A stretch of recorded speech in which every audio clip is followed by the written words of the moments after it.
नमस्कार दोस्तों, आप सभी का text book super coaching platform पे स्वागत है। मेरा नाम है प्रद्युमन त्रिपाठी।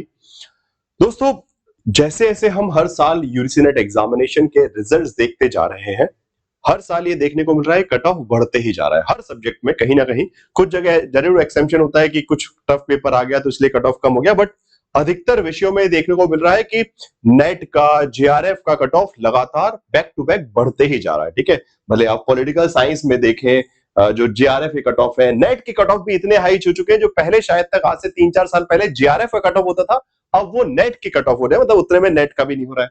सिमिलरली अगर हम दूसरे सब्जेक्ट में देखें, फिलोसफी है आपका, यहाँ पे भी 222 के आसपास गया है। ठीक है, इसके बाद साइकोलॉजी में तो कुछ खतरनाक ही मैंने देखा, जो 248, मतलब आप मान के चलिए करीबन 123 124, हाँ 124 क्वेश्चन, 124 क्वेश्चन, वो भी किसमें से 150 सवालों में से 125 सवाल सही करने वाले को जो है जेआरएफ मिला। तो इस प्रकार से अलग अलग हर सब्जेक्ट में कट ऑफ लगातार तेजी से बढ़ते जा रहा है। ओके, तो अब हमारे सामने सवाल है जो इस वीडियो का मेन टाइटल भी है कि आखिर ये इतना हाई कट ऑफ क्यों जा रहा है और आखिर में असलियत में आपके दुश्मन कौन है। ओके, इसके पीछे का कारण क्या है, दुश्मन तो नहीं बोलना चाहिए, पर इसके पीछे का कारण क्या है, आखिर ऐसा क्यों हो रहा है। ठीक है, तो दोस्तों इस सबसे पहले तो प्रॉब्लम क्या थी कि जिस तरीके से यूजीसी नेट का फॉर्म पहले भरा जाता था, जिसमें आप अप्लाई करते थे कि आप जेआरएफ के लिए अप्लाई कर रहे हैं, कि आप नेट के लिए अप्लाई कर रहे हैं, कि आप पीएचडी, मतलब उसमें क्या ऑटोमेटेड सिस्टम था कि अगर आप हाईएस्ट क्वालिफिकेशन पे टिक करेंगे तो ऑटोमेटिकली नीचे के दो सिलेक्ट हो जाते हैं। अगर आपने जेआरएफ टिक किया तो ऑटोमेटिकली नेट और पीएचडी के लिए आपका फॉर्म अप्लाई हो जाता था। अगर आपने नेट के लिए किया तो नेट और पीएचडी दोनों के लिए हो जाएगा। तो मतलब वो ऑटोमेटेड सिस्टम था, बट इस समस्या को का समाधान इस बार के फॉर्म में एनटीए ने कर दिया है कि ये रिपीटेशन हो रहा था उससे, बिकॉज जो स्टूडेंट ऑलरेडी नेट क्वालिफाइड है वो फिर से उसको जेआरएफ के लिए फिर से एग्जाम दे रहा है, बट वो जब टिक कर रहा है जेआरएफ तो ऑटोमेटिकली वो नेट के लिए भी अपीयर हो जा रहा है। ठीक है, तो वो नेट की सीट भी खा रहा था। ठीक है, पहले सिस्टम ये था कि जैसे फॉर एग्जांपल मेरा नेट हो चुका है, अब मैं अगली बार फिर से अटेम्प्ट दे रहा हूं, किसके लिए, जेआरएफ के लिए, मेरा ऑब्जेक्टिव जेआरएफ, बट मैं जब जेआरएफ टिक कर रहा हूं तो ऑटोमेटिकली मैं नेट के लिए भी टिक कर हो ही जा रहा था। तो उसमें वो जो नए बच्चे जो नेट के लिए ट्राई करना चाहते हैं वो नेट भी नहीं पहुंच पा रहे, क्योंकि कट ऑफ तो, बिकॉज जिसने कट ऑफ तो उस हिसाब से बढ़ते जाएगा ना, जो जो ऑलरेडी नेट क्वालिफाइड है उसका तो लेवल उतना है, फिर वो जेआरएफ के लिए और पड़ेगा, बट जेआरएफ का अगली बार और कट ऑफ बढ़ गया। तो ये रिपीटेशन की प्रॉब्लम के चलते अब उसका समाधान इस बार की फॉर्म में कर दिया गया था, जो कि मैंने आपको पहले भी बताया, कई बार बताया है, और ये वीडियो थोड़ा सा आप लोगों के लिए बहुत महत्वपूर्ण है, बिकॉज अभी भी बहुत सारी कंफ्यूजन चल रही है। ठीक है, तो अब ये आ गया कि आप इंडिविजुअली, कि आप चाहे अपने हिसाब से एक एक एक तीनों पर भी कर सकते हैं, इंडिविजुअली भी कर सकते हैं। ये अब ऑटोमेटेड सिस्टम खत्म हो गया। अब आपको खुद सिलेक्ट करना पड़ेगा कि अगर आप नेट क्वालिफाइड है तो आप मत भरिए असिस्टेंट प्रोफेसर, आप सिर्फ जेआरएफ भरिए या फिर पीएचडी ऑनली कीजिए, वो आप चूज कीजिए अपनी रिक्वायरमेंट के हिसाब से। अब एनटीए ने वो समस्या खत्म कर दिया। अब जिम्मेदारी आपके पास है कि आपको अपनी आवश्यकता के हिसाब से, जबरदस्ती नहीं, अपनी आवश्यकता के हिसाब से टिक करना है। ठीक है ना, अब इसी के रिगार्डिंग सबसे पहले मैंने आप सभी से आज से 2 हफ्ते पहले की बात है, एक वीडियो बनाया था जिसमें मैंने आप सभी से रिक्वेस्ट की थी और मैंने ये बताया था कि अब हाई कट ऑफ नहीं जाएगा। अगेन उसमें भी अगर हम अपनी आवश्यकता के हिसाब से करेंगे, अगेन तकरीबन 1 लाख विद्यार्थियों ने को देखा और काफी लोगों ने समर्थन भी किया और बहुत अच्छा पॉजिटिव रिस्पॉन्स आया। तो मुझे उम्मीद काफी अच्छी थी कि आप लोग थोड़ा जिम्मेदारी से फॉर्म भरेंगे अपनी आवश्यकता के हिसाब से। और आप लोगों ने देखा भी होगा वीडियो, जिसने नहीं देखा है जाके टेक्स्ट बुक सुपर कोचिंग के यूट्यूब चैनल पे आपको मिल जाएगा ये। ठीक है ना, तो इसमें सारी बातें बनवाई गई, आपसे निवेदन किया गया, स्पेशली इस वीडियो में मैंने आप सभी से रिक्वेस्ट किया था कि बहुत जिम्मेदारी से फॉर्म भरे, अपनी आवश्यकता के हिसाब से फॉर्म भरे, किसी दूसरे की सीट ना खाए। अगर आप ऑलरेडी नेट क्वालिफाइड है तो बार बार असिस्टेंट प्रोफेसर वाली कैटेगरी को सिलेक्ट मत कीजिए, उसकी आवश्यकता नहीं है। आप पीएचडी ऑनली पे कीजिए, बिकॉज पीएचडी का जो स्कोर कार्ड है वो 1 साल के लिए वैलिड है, तो आप पीएचडी ऑनली और जेआरएफ पे लगा दीजिएगा। अगर आप जेआरएफ ऑलरेडी है तो आप नेट पे टिक मत कीजिएगा, जेआरएफ पे मत कीजिएगा, सिर्फ पीएचडी ऑनली पे लगाइएगा। इस प्रकार का निवेदन आपसे किया है कि बार बार जेआरएफ या फिर बार बार नेट करके कोई फायदा नहीं है। जेआरएफ की वैलिडिटी 3 साल है, नेट की वैलिडिटी लाइफ टाइम है, तो इसलिए बार बार नेट और पीएचडी जेआरएफ सिलेक्ट करके मतलब नहीं। अगर आपको पीएचडी एडमिशन के लिए आवश्यकता है तो पीएचडी ऑनली पे टिक कीजिएगा। अब ये व्यवस्था आ गई है, तो यही रिक्वेस्ट की गई थी और आप लोगों ने उस रिक्वेस्ट का ध्यान भी रखा, आप सभी को बहुत बहुत धन्यवाद उसके लिए। बट उसके बाद आप सभी को पता ही कुछ कंफ्यूजन आई, फिर उसके बाद चैलेंज किया गया कि जो बात की जा रही है वो गलत है। ठीक है, एक मैम है जिन्होंने ये बोला कि ये रिफॉर्म ऐसा कुछ हुआ नहीं है, कोई ऐसा मेजर रिफॉर्म नहीं है, झूठ बताया जा रहा है, और स्टूडेंट्स को ये सलाह दी गई कि आप तो तीनों पे टिक करो बिकॉज ऐसा कुछ नहीं है। ठीक है, अच्छी बात है। फिर उन मैम के भी जो सवाल थे उनको मैंने पॉइंट बाय पॉइंट लिखा। ठीक है, इस तरीके से उनके काफी सारे सवाल थे एक एक करके कि भाई फॉर्म में जो रिफॉर्म नहीं आया है, असिस्टेंट प्रोफेसर के लिए क्या ऑलरेडी नेट क्वालिफाई को फिर से असिस्टेंट प्रोफेसर वाला टिक करना चाहिए, सिर्फ 1 साल के लिए वैलिड होता है, मल्टीपल चीजें जो सवाल थे उसका मैंने बहुत क्लियर कट जवाब दिया है, आप लोगों ने शायद तक वो वीडियो भी देखा हो। वहां पे भी बहुत क्लियरली बताया गया कि पीएचडी एडमिशन में, ठीक है, जो मेजर समस्या है कि पीएचडी जिनको पीएचडी एडमिशन लेना उनको भी क्या नेट सिलेक्ट करने की आवश्यकता है, तो उसको उनका ये कहना था कि नहीं करने की, तो उसमें बहुत क्लियर समझाया कि ऐसा कहीं नहीं है, नोटिफिकेशन बहुत क्लियर होता है कि सिर्फ नेट का स्कोर कार्ड, ओके, तो बताएगा, ठीक है, चलिए वो बात खत्म हो गई। अब इसके बाद एक और चीज अभी आ गई, ठीक है, तो मैंने एक प्रॉपर वीडियो बनाया कि भाई मेजर रिफॉर्म सच है झूठ है, नेट जीआरएफ पीएचडी का ऑप्शन जो है, अगेन ये भी वीडियो 3-4 दिन पहले बाद आ गया था और उसमें आप लोगों ने देख लिया है, क्योंकि अगेन ये बहुत लंबा वीडियो था 39 मिनट्स का, तो आई गेस अधिकतर लोगों ने देखा कि इतना लंबा वीडियो नहीं देखना, बट कोई बात नहीं। अगेन किसी को भी लगता है कि आप, जिसको भी लगता है ना कोई कंफ्यूजन है मन में कि यार मैंने सही फॉर्म भरा है कि नहीं भरा है, जो भी कंफ्यूजन है आप इस वीडियो को भी जाके बहुत अच्छे से देख सकते हैं। लंबा जरूर है बट ओवरऑल आपकी जो यूजीसी नेट एग्जामिनेशन की जो बोल सकते हैं कंफ्यूजन है उसको बहुत अच्छे से क्लियर करेगा कि आखिर ये एग्जामिनेशन क्या है। आप यहाँ पे भी अगर आप जाएंगे ना, टेक्स्ट बुक सुपर कोचिंग का ये यूट्यूब चैनल खोलेंगे, वीडियो सेक्शन में आपको ये वीडियो मिल जाएगा यहाँ पे, ठीक है, थोड़ा सा नीचे जाएंगे तो आपको यहाँ पे ये देखिए, यहाँ पे ये रहा, हाँ ये देखिए, ठीक है, तो ये 2 हफ्ते पहले का सच या झूठ, मेजर रिफॉर्म है कि नहीं, जो भी चीज है बहुत अच्छे से सटीक एक एक चीज इस एग्जामिनेशन के बारे में बताई गई, तो कंफ्यूजन खत्म हो गई, ठीक है। नाउ अब फिर इसी बात पे एक और अभी नए टीचर आए हैं जिन्होंने कहा, अब मैं नाम नहीं लेना चाहूंगा बट ठीक है, जो भी है बहुत अच्छे रिस्पेक्टेबल टीचर है, मैं भी बहुत रिस्पेक्ट करता हूं, आप भी बहुत प्यार करते हैं।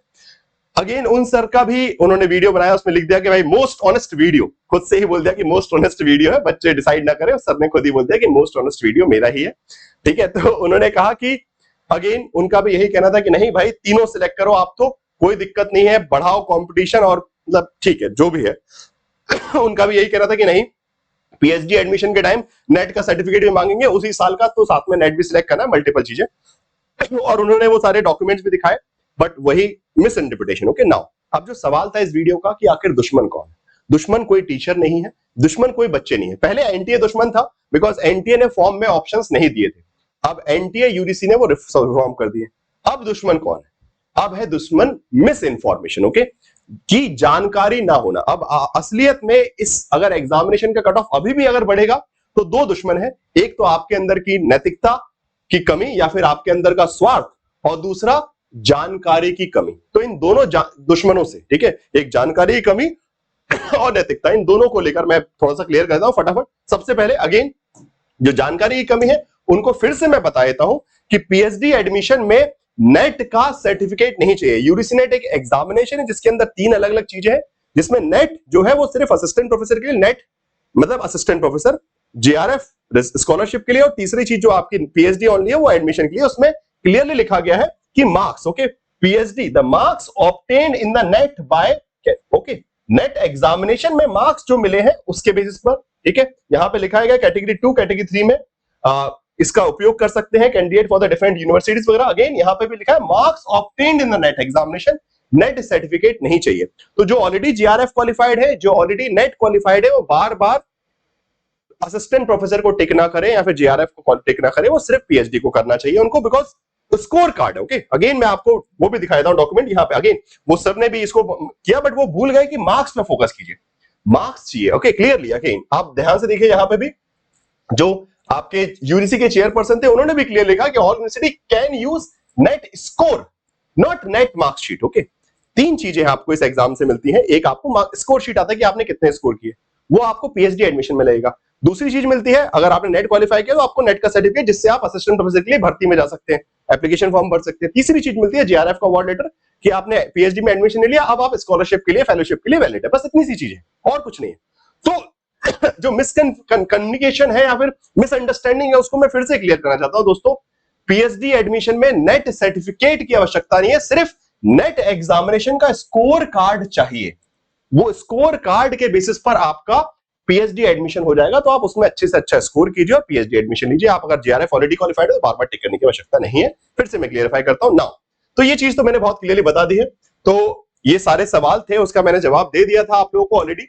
बाकी अब यही परिस्थिति है, इसमें मैं आखिरी में बिल्कुल सटीक एक एक तरीके से, बिकॉज बच्चे बहुत सारे कंफ्यूज है कि सर हम आखिर टिक क्या करें, हम कोई ये बोल रहा है कोई वो बोल रहा है। मैं आपको पॉइंट बाय पॉइंट लिख के बता देता हूं कि आपके सामने जब आपने फॉर्म भर दिया है, जो भी है करेक्शन भी कर सकते हैं, ऐसे कोई दिक्कत वाली बात नहीं। जिसने फॉर्म भर दिया वो करेक्शन भी कर सकते हैं, टेंशन वाली कोई बात नहीं है। अभी करेक्शन विंडो स्टार्ट होगा नवंबर में, ठीक है, नवंबर में 10 तारीख से करेक्शन विंडो स्टार्ट हो रहा है, कोई दिक्कत नहीं, you can do the correction. ये 3 ऑप्शन है, आपको क्या क्या सिलेक्ट करना नाउ, बहुत point by point. If already JRF qualified, अगर आप जेआरएफ क्वालिफाइड है तो जेआरएफ मतलब असिस्टेंट प्रोफेसर भी क्वालिफाइड ही है ऑब्वियसली, आपने जब ये वाला कट ऑफ निकाला तो ये भी निकाला है, तो आप जेआरएफ एंड नेट क्वालिफाइड है तो आप सिलेक्ट कीजिए सिर्फ पीएचडी। ओके, तो अगर नेट और जेआरएफ आपका हो रखा है तो सिर्फ पीएचडी विकल्प का चयन कीजिए और कोई विकल्प नहीं। दूसरी कंडीशन, अगर आपका सिर्फ नेट क्वालिफाइड हुआ है तो फिर आप जेआरएफ पे भी टिक कीजिएगा, पीएचडी पे भी टिक कीजिएगा। ओके, तो सिर्फ नेट वाले, only net, okay, net qualified जिसका हो चुका है ऑलरेडी, ठीक है, नेट क्वालिफाइड जो है, ऑलरेडी नहीं बोल सकते, नेट क्वालिफाइड जो है वो इन दोनों पे टिक करें, ठीक है। पीएचडी ओनली वाले, ठीक है, जिसका पीएचडी क्वालिफाइड है, पीएचडी के लिए क्वालिफाइड है, वो क्या कर सकते हैं, वो तीनों पे टिक करें, ठीक है। जो न्यू कमर्स है वो भी तीनों पे टिक करें, ठीक है। चलिए पॉइंट बाय पॉइंट ही पढ़ लीजिए। सो ओनली नेट वाले, केवल नेट उत्तीर्ण किए तो आप फॉर्म में जेआरएफ के लिए भी टिक करें, पीएचडी के लिए भी करें। इफ पीएचडी ओनली क्वालिफाइड हुआ है, आपने पहले भी एग्जाम दिया है, पीएचडी हुआ है आपको, कोई दिक्कत नहीं है, आप तीनों पे टिक कीजिए। ओके, और जो पहली बार अटेम्प्ट कर रहे हैं, फर्स्ट टाइमर है, वो भी तीनों पे टिक कीजिए। और अगर आपने पहले एग्जाम दिया बट अभी तक कुछ भी क्वालिफाई नहीं हुआ तो भी तीनों पे टिक कीजिए। ओके, सो तीनों ऑप्शन सिर्फ वो लोग सिलेक्ट करें जो सिर्फ ओनली पीएचडी क्वालिफाइड है, या फिर फर्स्ट टाइमर है, या फिर कुछ भी क्वालिफाइड नहीं किया, जिनका अभी तक कुछ भी नहीं हुआ है या फिर सिर्फ पीएचडी हुआ है, तो वो इन तीनों ऑप्शन का टिक करें। बाकी जिन जो नेट क्वालिफाइड है, बार बार असिस्टेंट प्रोफेसर पे टिक कर करके कट ऑफ मत बढ़ाइए। जेआरएफ जिसका हो चुका है बार बार मत कीजिए। 3 साल का आपके पास वैलिड टाइम है जेआरएफ में एडमिशन लेने के लिए, जेआरएफ के तहत बेसिकली, तो आप आराम से एडमिशन लेंगे। नहीं लगता है कि नहीं हो पाया एडमिशन तो फिर से कर दीजिएगा, कोई दिक्कत नहीं। जिसको लग रहा है कि उनकी वैलिडिटी खत्म होने वाली जेआरएफ की, 2 साल हो गए मेरा एडमिशन नहीं हो पाया अभी तक पीएचडी में, तो आप फिर भर दीजिएगा, कोई दिक्कत वाली बात नहीं है। बट हर 6 महीने पे जेआरएफ बार बार मत लीजिए, बहुत सारे विद्यार्थियों का मनोबल टूटता है, नुकसान होता है, तो प्लीज इस चीज का ध्यान रखिएगा। बस यही मेरी रिक्वेस्ट थी। तो नैतिकता, बस मैं यही आप लोगों को समझाना चाहता हूं कि हम दूसरों का गला घोट कर, ठीक है, बिकॉज एग्जाम तो साल में 2 बार होता है, आप बार बार जेआरएफ करते रहेंगे तो आपका कोई फायदा नहीं है उसमें, ठीक है, दूसरे का नुकसान हो रहा है और अननेसेसरी कट ऑफ बढ़ रहा है, ठीक है। कट ऑफ बढ़ने से फिर कहीं ना कहीं इस पूरी व्यवस्था, शिक्षा व्यवस्था से बच्चों का भरोसा उठ जाता है और उनकी भी महत्वाकांक्षा है। मैं ये नहीं बोला कि कंपटीशन नहीं होना चाहिए, कंपटीशन होना चाहिए, बट किस लेवल पे, ठीक है। जिसको उसकी आवश्यकता नहीं है वो बार बार वो सर्टिफिकेट रख रख के कुछ फायदा नहीं मिलने वाला। डबल जेआरएफ, डबल नेट, या फिर ट्रिपल, या फिर 10 बार नेट लेके जेआरएफ लेके कोई फायदा नहीं है, ठीक है। तो बस इस चीज का ध्यान रखिएगा, यही मैं समझाना चाहता हूं। बाकी text book super coaching platform पे आपकी प्रिपरेशन में कोई समस्या है तो टेक्स्ट बुक सुपर कोचिंग आपको खड़ा हुआ है। फॉर्म भरने की, एप्लीकेशन की सारी कंफ्यूजन मैंने क्लियर कर दिया, अपना एडमिशन ले सकते हैं। टेक्स्ट बुक सुपर कोचिंग पे रिवीजन के लिए स्पेशल बूस्टर कोर्स चल रहा है, इसमें स्ट्रेटेजिक वे में आपको रिवीजन करवाया जा रहा है और साथ साथ फाउंडेशन कोर्स का भी पूरा फ्री एक्सेस दिया जा रहा है, जिससे जो भी वीक यूनिट है उनको फाउंडेशन से कवर कीजिए और बाकी रिवीजन के लिए बूस्टर का उपयोग कीजिए, टेस्ट सीरीज लगाइए, प्रैक्टिस कीजिए। सारी फैसिलिटीज आपको text book super coaching platform पे मिलेंगी। यहाँ पे कॉन्टैक्ट नंबर भी दिख रहा है, या फिर आप वेबसाइट पे डायरेक्टली जाके ये जो वीडियो है इसके डिस्क्रिप्शन में भी आपको एक लिंक मिलेगी, ठीक है, वहां पर भी जाके कूपन कोड अप्लाई कीजिएगा प्रद्युमन टी, आपको डिस्काउंट मिल जाएगा और अपना एडमिशन करवा लीजिए, ठीक है। Thank you so much. And अच्छा हाँ, एक चीज और बताना भूल गया कि अब मंडे से हम लोग यूट्यूब पे, ठीक है, तो ये तो मैंने आपको बता दिया कोर्स के बारे में, बाकी यूट्यूब पे एक क्रोनोलॉजी कैंपेन, बिकॉज क्या मैंने बोला था कि NTA is crazy for chronology, okay, वो कालक्रम का हर तीसरा सवाल कालक्रम पे होता है क्रोनोलॉजी पे, तो इसलिए हम क्रोनोलॉजी एक कैंपेन चला रहे हैं जिसको फॉलो कर रहिएगा। मंडे से मतलब 5 बजे से क्लासेस रहेंगी आपकी, तो मंडे 5 PM पे हम स्टार्ट कर रहे हैं नई सीरीज, तो जुड़िएगा जरूर, ओके। एंड बाकी text book super coaching platform के ऐप को डाउनलोड कर लीजिए और साथ साथ अपना टेलीग्राम ग्रुप भी ज्वाइन कर लीजिए, जिससे सारी अपडेट्स आपको मिल सके। और कोई भी कंफ्यूजन हो तो डेफिनेटली पूछ सकते हैं कमेंट बॉक्स पे, मैं डेफिनेटली आपको रिप्लाई करूंगा, okay. Thank you so much for watching this video. Again फिर से यही रिक्वेस्ट करूंगा कि जो आप सभी का दुश्मन, और या फिर इस कट ऑफ के बढ़ते दुश्मन के पीछे कोई व्यक्ति विशेष नहीं है, कोई इंसान नहीं है, सिर्फ 2 समस्याएं हैं। एक तो आपके अंदर का स्वार्थ, उसको दूर कीजिए, जो कि अनावश्यक है। अपने फायदे वाला स्वार्थ ठीक है, बट अनावश्यक फायदा गलत है। और दूसरी चीज मिस इन्फॉर्मेशन, उसको दूर कीजिए। कोई ऐसी आवश्यकता नहीं है, नेट का स्कोर कार्ड चाहिए, नेट का सर्टिफिकेट बार बार नहीं चाहिए आपको। तो thank you so much, and जागरूक रहिए, सतर्क रहिए और दूसरों को भी समझाते रहिए, शेयर कीजिएगा इस वीडियो को। Thank you so much.